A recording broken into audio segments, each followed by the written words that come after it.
আমি এই দুনিয়ার বুকে বড়লোক হয়েও দেখছি, কোটিপতি হয়েও দেখছি, গাড়ির মালিক হয়েও দেখছি, বাইকের মালিক হয়েও দেখছি।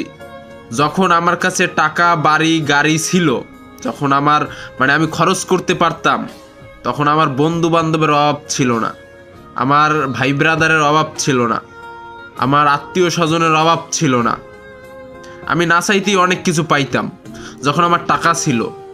এখন আমি এই শহরে গরিব হয়ে দেখছি, আমি এই শহরে এখন ফকিন্নি হয়ে দেখছি, এই শহরে আমি আর্থিক হারায়ে দেখছি।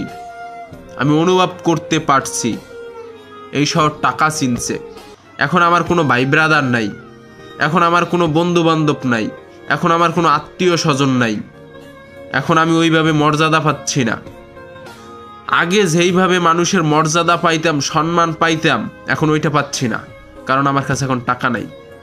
টাকাই হচ্ছে সব কিছুর ঊর্ধ্বে, টাকাই হচ্ছে সব সমস্যার সমাধান, টাকাই হচ্ছে তোমার ব্যক্তিত্ব বাড়ায়।